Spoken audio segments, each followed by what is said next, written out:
Good morning दोस्तों, आप सभी का स्वागत है हमारे यूट्यूब चैनल के ऊपर। देखिए, आज हम डिस्कस करने वाले हैं बेसिक नॉलेज ऑफ इंग्लिश के बारे में। हम स्टार्ट करते हैं किससे? इंग्लिश से। इंग्लिश दोस्तों, इंग्लिश क्या है? इंग्लिश आप दो रूपों में जान सकते हो। इंग्लिश एक तो है सब्जेक्ट और एक है लैंग्वेज। Subject, language. अब दोस्तों, अपन पढ़ते कैसे हैं इसको? अपन मोस्ट ऑफ इसको एज ए सब्जेक्ट पढ़ते हैं, एज ए लैंग्वेज बहुत कम लोग पढ़ते हैं। और लेकिन हम कैसे पढ़ेंगे इंग्लिश को? एज ए लैंग्वेज हम पढ़ेंगे। अब लैंग्वेज क्या होती है? लैंग्वेज क्या होती है? Medium of communication.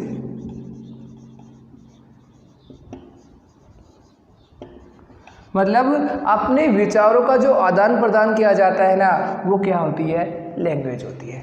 ठीक है दोस्तों, अपन इसको इंग्लिश को एक सब्जेक्ट के रूप में नहीं पढ़ने वाले, हम पढ़ने वाले हैं इसको एज ए लैंग्वेज के रूप में। ठीक है दोस्तों, अब देखो लैंग्वेज की सबसे छोटी इकाई क्या होती है?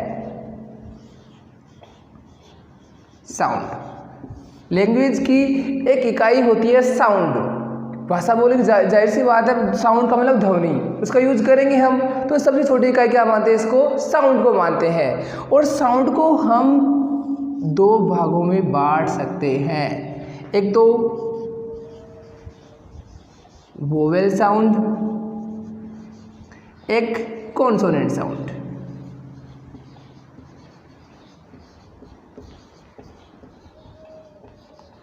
क्लियर दोस्तों? एक तो वोवेल साउंड, एक अपन डिवाइड कर सकते हैं कॉन्सोनेंट साउंड। अब देखो वोवेल साउंड कौन से होते हैं? जो वोकल कॉर्ड से उत्पन्न होते हैं। वोकल कॉर्ड, गला, कंठ।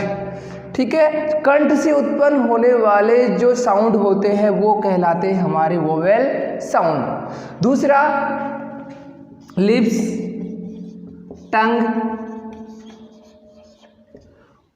लिप्स, टंग्स और टीथ और बॉडी लैंग्वेज। इनसे एक्सप्रेस होने वाले साउंड क्या कहलाते हैं? कॉन्सोनेंट साउंड कहलाते हैं। क्लियर दोस्तों? साउंड दो प्रकार के होते हैं, vowel sound, consonant sound.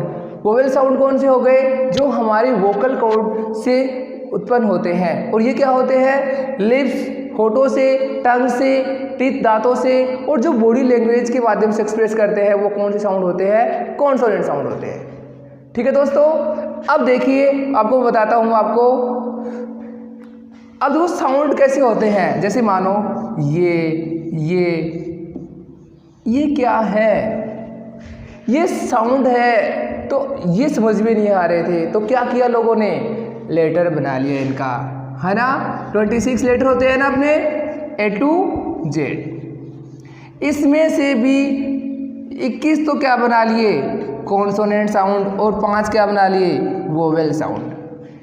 A, E, I, O, U। ये क्या हो गए? वोवेल। और ये क्या हो गए? कॉन्सोनेंट। क्लियर दोस्तों? अपन A से Z पढ़ेंगे। तो अब देखो कहाँ तक पहुँच गए अपन? लेटर तक पहुँच गए। ए क्या है? ए एक लेटर है ना, वर्णमाला का एक लेटर है। चलो दोस्तों आगे करते हैं क्लियर। अपन कहाँ तक पहुँच गए? लेटर तक।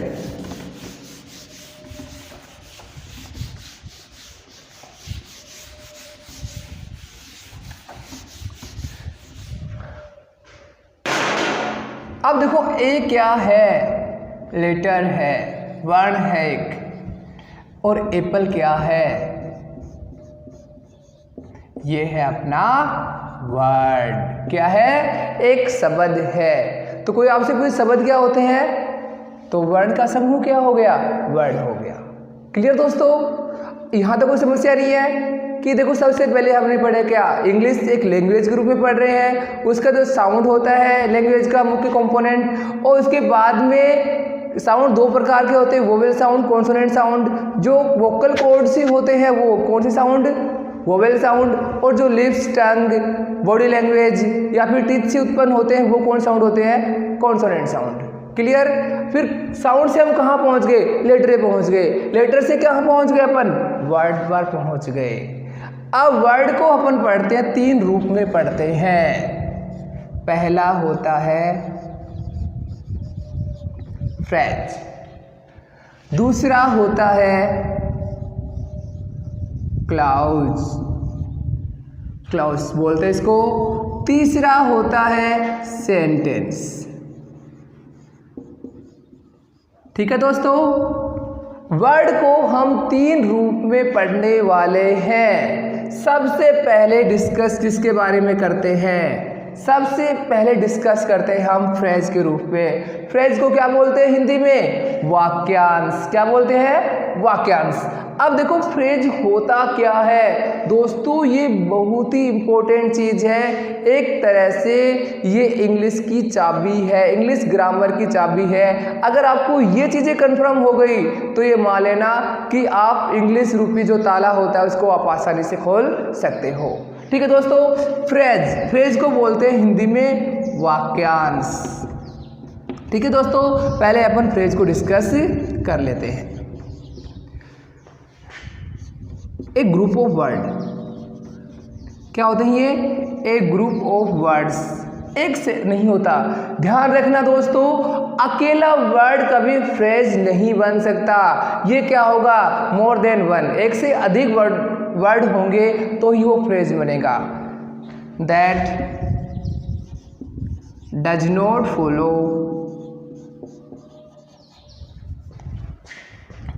Subject verb combination. ठीक है दोस्तों, ध्यान रखना, फ्रेज वही होगा जिसमें सब्जेक्ट वर्ब का कॉम्बिनेशन नहीं होगा, खुद का सब्जेक्ट और वर्ब नहीं होगा, याद रखना दोस्तों। और दूसरा, it does not give meaningful sense.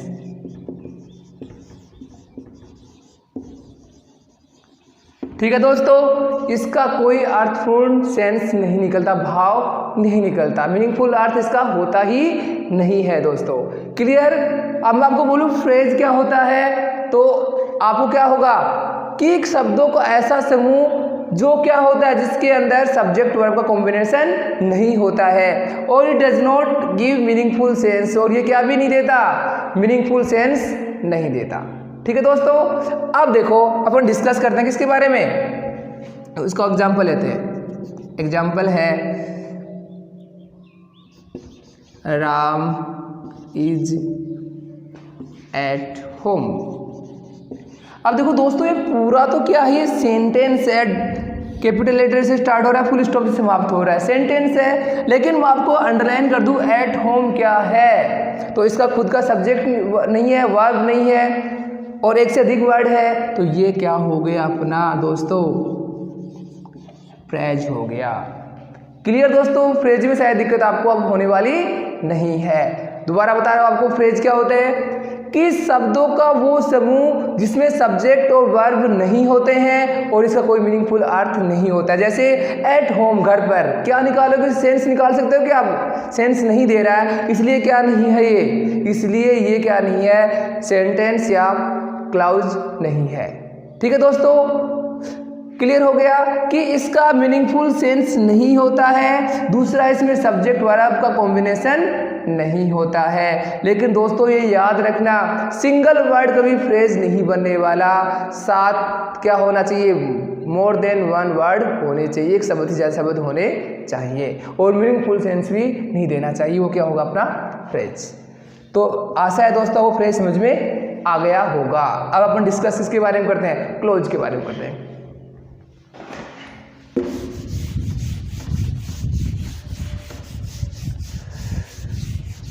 दूसरा अपन डिस्कस करते हैं किसके बारे में, क्लॉज के बारे में।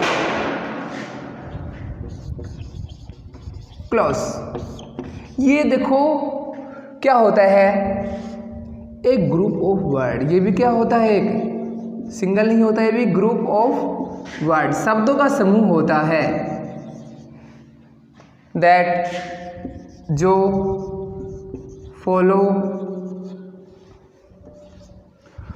follows subject verb combination।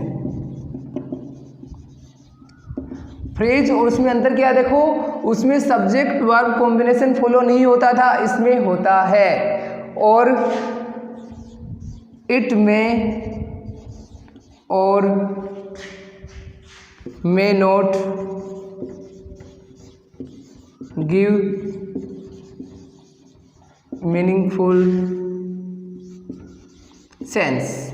अब दोस्तों ये बात थोड़ा अलग लगेगी आपको कि यह क्या हो सकता है, कि क्या दे सकता है, देखो मीनिंगफुल सेंस दे भी सकता है और नहीं भी दे सकता, दोनों चीजें आएंगी इसके अंदर। लेकिन फ्रेज से अलग कैसे होगा, ये फ्रेज से अलग इसलिए होगा कि इसमें सब्जेक्ट वर्ब का कॉम्बिनेशन होगा। उसमें ये शर्त नहीं थी, इसमें ये शर्त है कि वाक्य अर्थ पूरा दे या ना दे, लेकिन खास बात क्या होगी, उसमें सब्जेक्ट वर्ब का कॉम्बिनेशन अवश्य ही होगा, वो अपना क्या होगा, क्लोज होगा। देखो दोस्तों दोबारा बता रहा हूं आपको मैं कि ग्रुप ऑफ वर्ड शब्दों का समूह जो फॉलो करेगा सब्जेक्ट वर्ब कॉम्बिनेशन को, और ये दे भी सकता है और नहीं भी दे सकता, अर्थपूर्ण भाव। क्लियर दोस्तों, अब शायद आपको फ्रेज और क्लोज में दिक्कत नहीं आएगी। अब मैं आपको समझाता हूं, देखो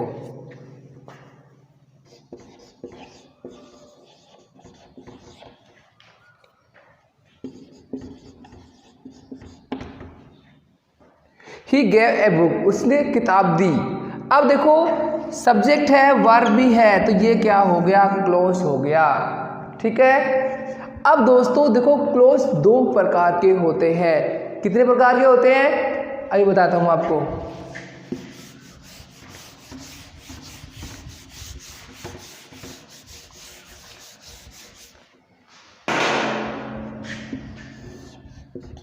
क्लोज दो प्रकार के होते हैं, एक तो होता है dependent clause,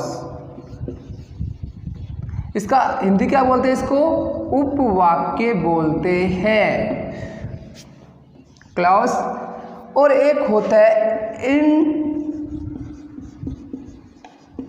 independent clause.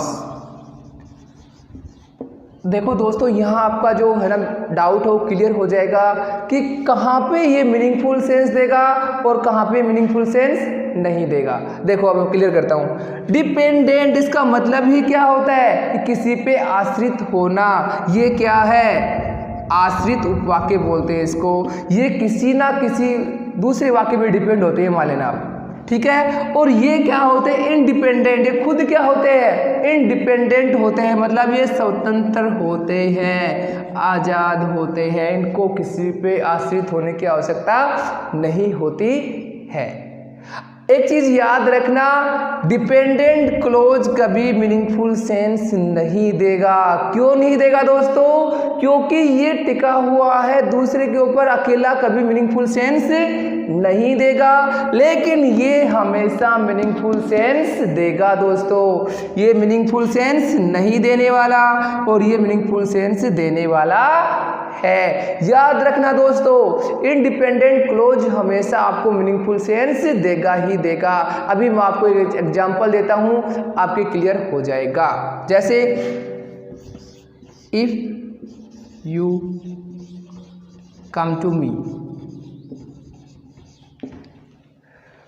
I will help you. अब देखो दोस्तों, अगर मैं बोलूं इसमें दो क्लोज हैं। देखो पूरा तो ये सेंटेंस है, स्टार्टिंग शुरू हो रहा है, लास्ट फुल स्टॉप आ रहा है, पूरा सेंटेंस है। अगर पूरे को बोले तो आप पूछे कि क्या है, तो आप क्या बोलोगे कि ये एक सेंटेंस है। लेकिन इसमें दो क्लोज से बना हुआ है। एक देखो इसमें सब्जेक्ट आ रहा है, ये वर्ब है, ये क्लोज हो गया।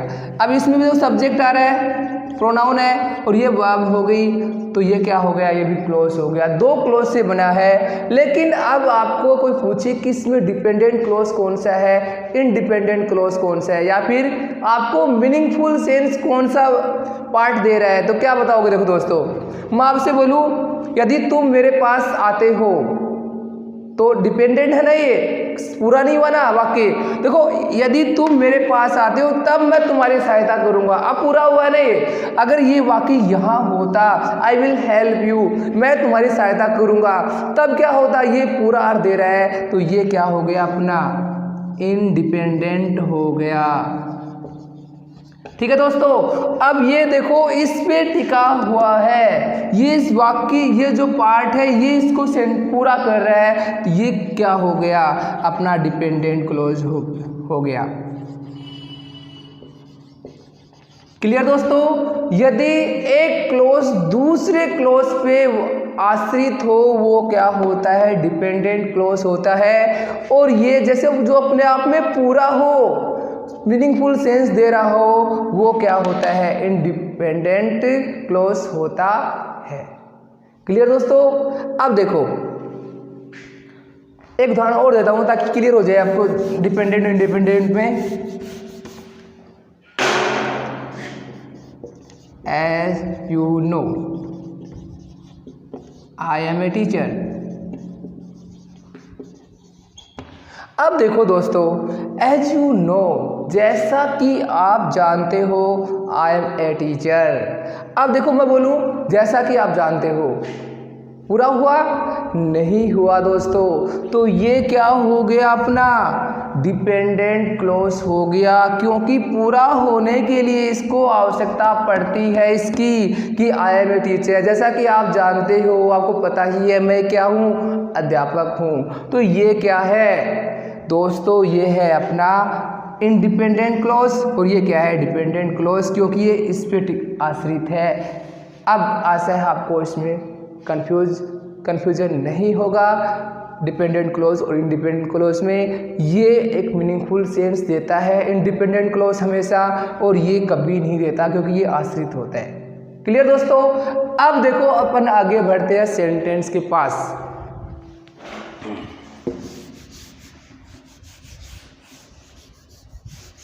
तीसरा देखो अपना जो लैंग्वेज का महत्वपूर्ण हिस्सा है वो क्या है, अपना सेंटेंस। सेंटेंस में देखो वही है, शब्दों का समूह तो होगा ही होगा, क्यों, सिंगल तो वर्ड बनेगा, एक group of words which give meaningful sense.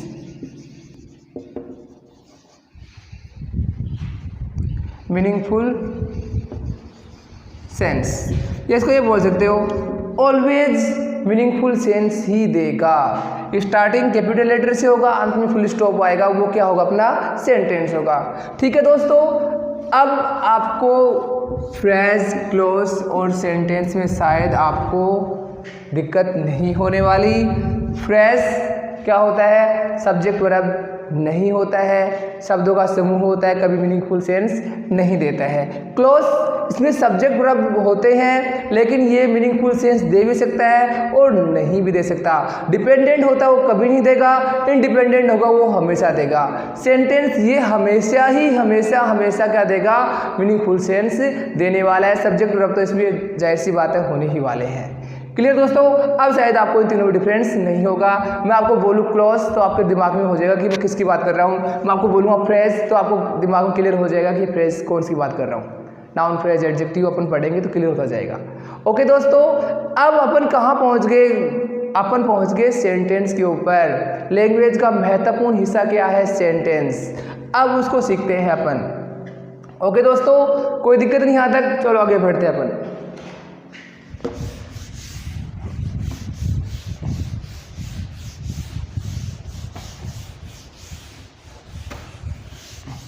अब अपन डिस्कस करते हैं एलिमेंट ऑफ सेंटेंस।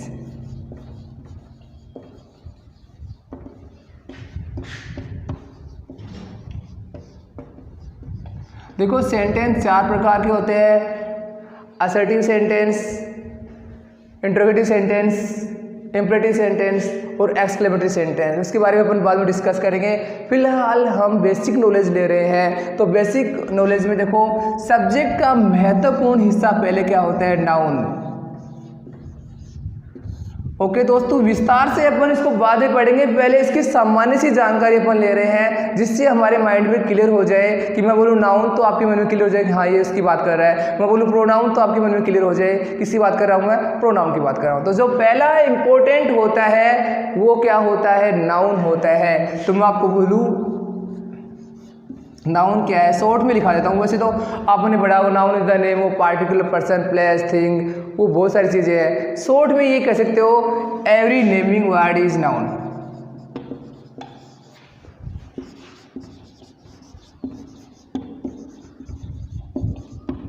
क्लियर दोस्तों, कोई भी ऐसी चीज जिसको हम नाम से पहचान सकते हैं वो हमारी नाउन होती है। क्या होता है, हमारी संज्ञा होती है। दूसरे वर्ड में कि हम किसी नाम को लेकर हमारे दिमाग में एक इमेज आ जाए वो क्या होता है, हमारा नाउन होता है दोस्तों। क्लियर दोस्तों, अब देखो अपन क्या पढ़ रहे हैं, अपन नाउन सिंपल नहीं पढ़ रहे, अपन फंक्शन पढ़ रहे हैं कि एक नाउन क्या क्या फंक्शन कर सकता है। तो नाउन एक फंक्शन किसका कर सकता है, सब्जेक्ट का फंक्शन कर सकता है। सब्जेक्ट क्या होते हैं, subject is a part of sentence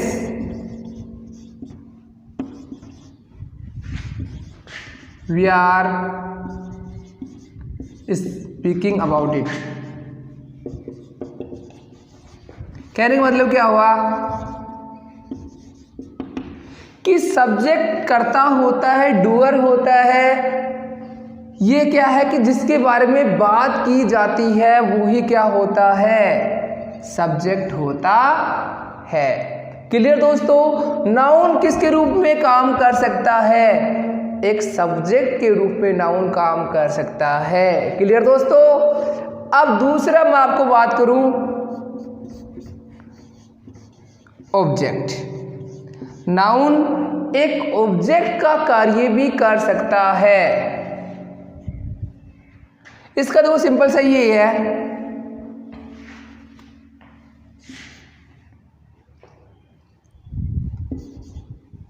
a subject affected it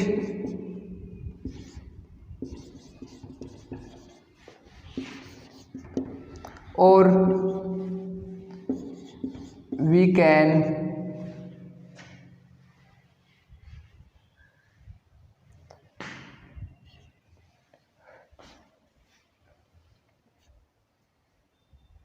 say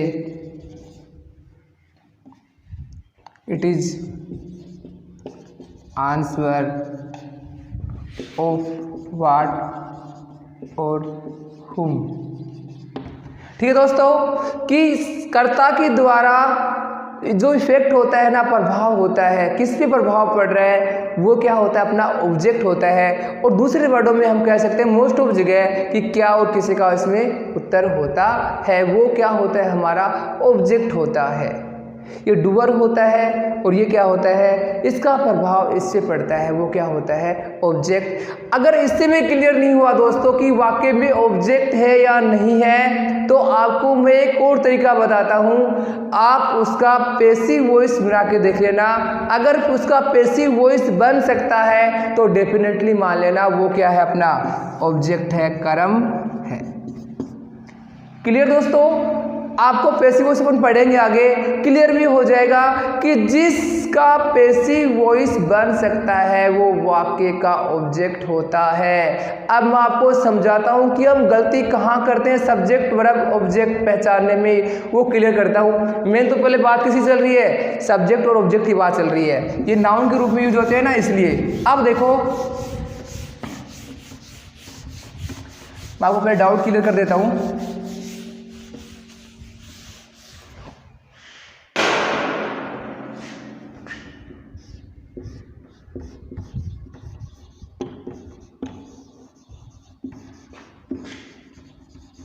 एक सेंटेंस है he is a good boy और दूसरा है he met a good boy. अब दोस्तों समझने की कोशिश करना, सेम वर्ड है लेकिन फंक्शन अलग अलग है। अपन क्या सोचते हैं कि वर्ब के बाद दिख गया वो ऑब्जेक्ट ही हो गया, अपन यही सबसे बड़ी गलती करते हैं। ऐसा नहीं होता, हमें हर वर्ड के फंक्शन को सीखना पड़ेगा तभी हम कर पाएंगे। अब देखो ही is a good boy, A good boy क्या है ये बताओ मेरे को आप। एक गुड बॉय क्या है? अब देखो अच्छा लड़का कौन है, वह है ना। अब देखो दोस्तों ये किसके बारे में बता रहा है, उस लड़के के बारे में बता रहा है, सब्जेक्ट के बारे में बता रहा है, तो ये एडजेक्टिव हो गया। या दूसरे वर्ड में आप कह सकते हो क्या है, सब्जेक्ट का कॉम्प्लीमेंट है। क्या है ये? सब्जेक्ट कॉम्प्लीमेंट है। क्यों कह सकते हैं इसको कॉम्प्लीमेंट? देखो याद रखना, कॉम्प्लीमेंट जो होंगे वो हमेशा एडजेक्टिव ही होंगे। क्लियर दोस्तों? अब देखो मैं आपको बताता हूं क्यों। कॉम्प्लीमेंट को हिंदी में क्या बोलते हैं? पूरक। कहने का मतलब क्या हुआ कि वो सब्जेक्ट के बारे में हमें एडिशनल इंफॉर्मेशन प्रोवाइड करवाता है, अतिरिक्त जानकारी हमें उपलब्ध करवाता है। वह क्या है? एक बहुत अच्छा लड़का है, एक अच्छा लड़का है। तो ये जानकारी किसके बारे में इसको पूरा कर रहे हैं ना, तो ये क्या हो गया, अपना सब्जेक्ट कॉम्प्लीमेंट हो गया। इसका पैसिव वॉइस बना के देखो, शायद नहीं बनेगा, नहीं बनेगा ना। ए good boy is note by him, ये सेंस नहीं आ रहा, तो ये क्या है, ये अपना ये नाउन है। बॉय तो जाहिर सी बात है नाउन है ना, लेकिन देखो खास बात क्या है कि ये ऑब्जेक्ट नहीं है, ये क्या है, सब्जेक्ट के बारे में अतिरिक्त बता रहा है, तो ये क्या हो गया, सब्जेक्ट कॉम्प्लीमेंट हो गया दोस्तों। अब देखो दूसरा है he met a good boy, वह एक अच्छे लड़के से मिलता है। अब देखो इसका प्रभाव इससे पड़ रहा है, वह मिल रहा है ना, इसका पैसिव वॉइस बन सकता है a good boy was met by him, passive voice बन रहा है, तो ये क्या है, अपना ऑब्जेक्ट है।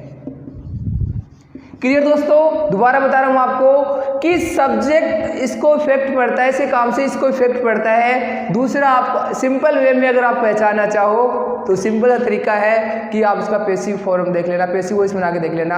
अगर बन रहा है तो मान लेना वो ऑब्जेक्ट है, अगर पैसिव वॉइस नहीं बन रहा है तो मान लेना क्या वो ऑब्जेक्ट नहीं है। और सब्जेक्ट या ऑब्जेक्ट के बारे में विस्तार से बताइए तो सब्जेक्ट कॉम्प्लीमेंट या ऑब्जेक्ट कॉम्प्लीमेंट हो जाते हैं। क्लियर दोस्तों? अब देखो सब नाउन किस किस रूप में यूज होता है।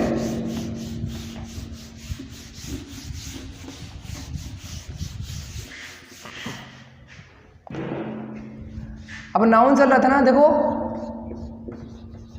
Nouns are used with article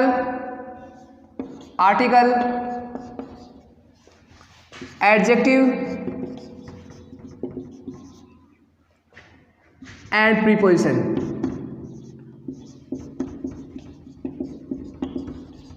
ये याद रखना दोस्तों, नाउन पहचानने का तरीका बता रहा हूं आपको कि जो संज्ञाएं हैं वो किसके साथ यूज होती है, आर्टिकल, एडजेक्टिव और प्रीपोजिशन, इनके साथ यूज होती है। देखो मैं बताता हूं,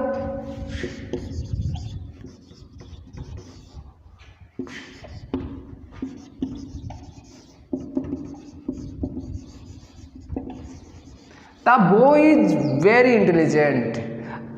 आर्टिकल कौन से होते हुए, ए एन और द, ये तो होते हैं आर्टिकल। अब ये एडजेक्टिव अपन पढ़ेंगे आगे, इनके साथ नाउन आएगा। एडजेक्टिव का मतलब विशेषण जो सब्जेक्ट और ऑब्जेक्ट या नाउन प्रोनाउन की मीनिंग को ऐड हो वो क्या होते हैं? एडजेक्टिव। प्रीपोजिशन जानते हो आप? प्रीपोजिशन, प्री मतलब पहले, पोजिशन मतलब स्थान, उनका स्थान पहले से तय होता है, ये भी अपने साथ नाउन लेके आते हैं। मैं तीनों को उदाहरण क्लियर कर देता हूँ आपको, फिर समस्या आपको नहीं होगी। जैसे एक हो गया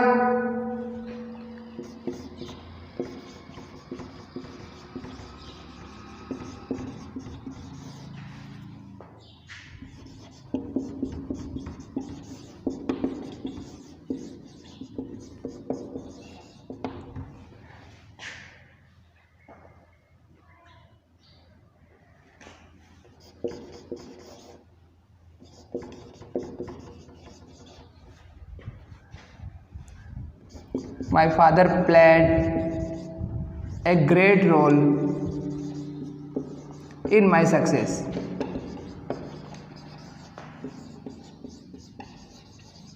अब देखो 3 एग्जाम्पल, इसी माध्यम से आपको ये क्लियर हो जाएगा कि जो नाउन है वो आर्टिकल के साथ है। देखो एन ओ द ये आ रहा है ना, तो इसमें देखो ये क्या है? अपना नाउन। क्लियर दोस्तों? अब इसमें आर्टिकल आ रहा है और ये क्या है? अपना हैंडसम, ये अपना एडजेक्टिव है, क्योंकि किसकी विशेषता बता रहा है? ये बॉय की विशेषता बता रहा है। हैंडसम बॉय, लड़का कैसा है? सुंदर लड़का है। तो ये अपना एडजेक्टिव, एडजेक्टिव के बाद में क्या आ रहा है? नाउन आ रहा है। और दोस्तों देखो नेक्स्ट, देखो ये एडजेक्टिव के साथ नाउन, ये आर्टिकल के साथ नाउन, और ये देखो my father played a great role in my success, कि मेरे पापा ने मेरे जीवन में बहुत ही महत्वपूर्ण भूमिका निभाई है। किसमें? सक्सेस, मेरी सफलता में। अब देखो ये प्रीपोजिशन है, इसके बाद में आ रहा है, तो ये क्या हो गया? अपना नाउन हो गया। तो नाउन 3 के साथ यूज होता है, आर्टिकल के साथ, एडजेक्टिव के साथ और प्रीपोजिशन के साथ यूज होता है। तो अपन कह सकते हैं इनके बाद में नाउन होता है। जाहिर सी बात दोस्तों, अब नाउन पहचानने में आपको दिक्कत नहीं आएगी। और एक चीज़ और याद रखना, जहाँ नाउन आ सकता है वहाँ क्या आ सकता है? प्रोनाउन। वो अपन कल डिस्कस कर लेंगे, क्योंकि देखो प्रोनाउन का मतलब ही क्या होता है कि संज्ञा के स्थान पे जो वर्ड यूज होते हैं वो क्या कहलाते हैं? प्रोनाउन कहलाते हैं ना। ये रिप्लेस करते हैं नाउन को। तो जहाँ नाउन आ सकता है वहाँ प्रोनाउन भी आ सकता है। तो इसमें ज़्यादा पढ़ने वाली बात नहीं है कि जहाँ नाउन, जिस तरह से नाउन का यूज होता है वैसे यूज किसका हो सकता है? प्रोनाउन का हो सकता है। ठीक है दोस्तों, ये बेसिक्स है। इसके बाद में एडजेक्टिव, एडवर्ब, वर्ब ये बच गए। अब उससे आपको क्लियर हो जाएगा, किसी भी सेंटेंस में आप बता सकते हो कि यहाँ एडजेक्टिव है, यहाँ एडवर्ब है या वर्ब है। इसको आप आसानी से पहचान सकते हो। और आपके हाथ में दोबारा बता रहा हूँ, वो चाबी आ जाएगी जिससे आप इंग्लिश का ताला आराम से खोल सकते हो। ठीक है दोस्तों, आज के लिए बस इतना ही। आशा है समझ में आया होगा आपको।